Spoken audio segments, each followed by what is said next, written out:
All right, so I'm really excited because I have some updates. This is September of 2024, and I have some updates to our homeschool planner.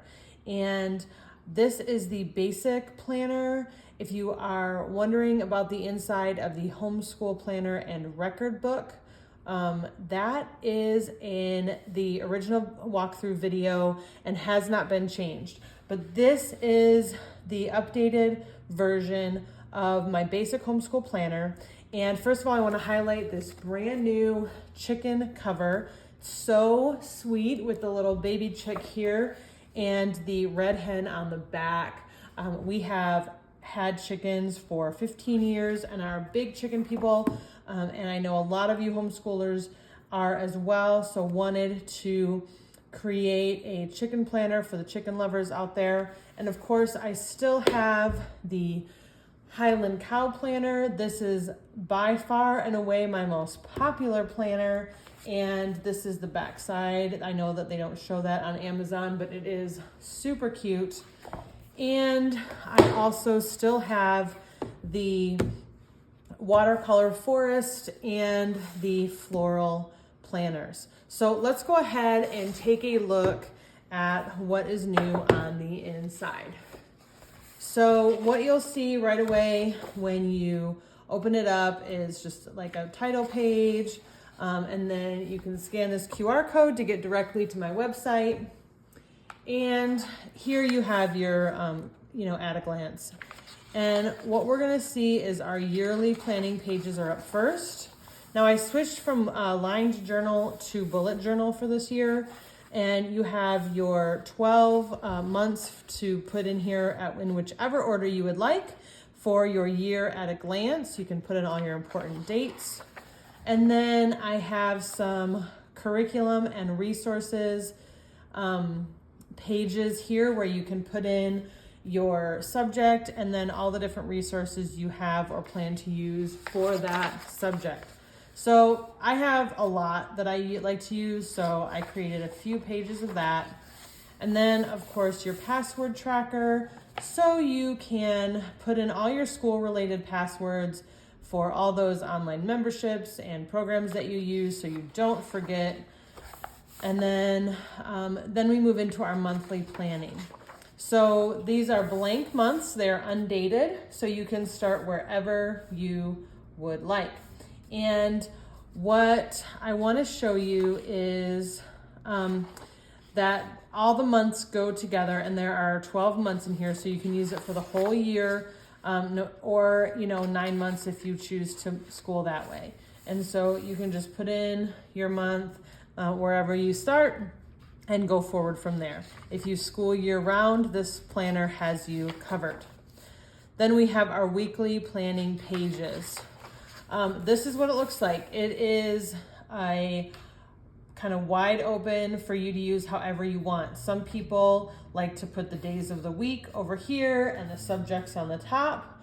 You can put the days of the week on the top and the subjects on the side. I mostly use this for backwards planning, which basically means I put in everything that we did, not what I plan to do.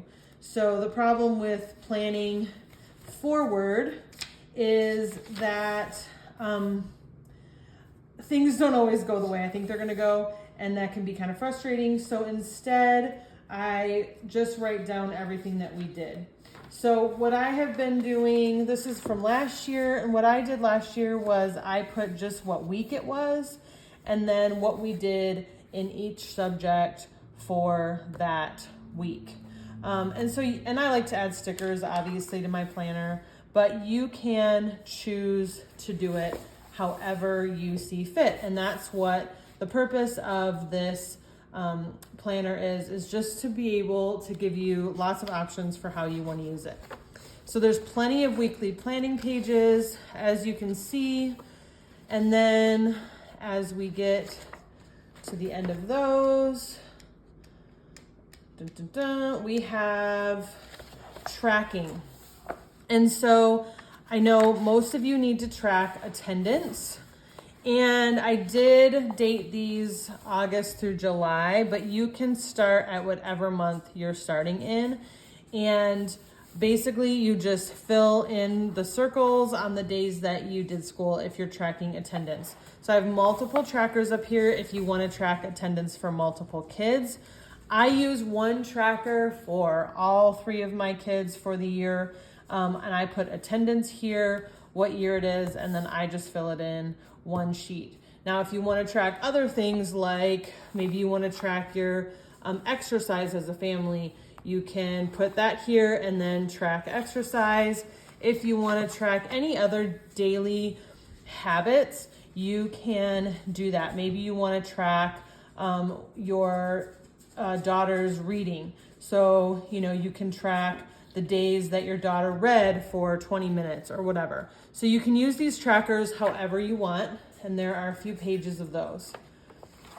And then I have books we've read. I did, based on some feedback I got, I added a few more pages to that.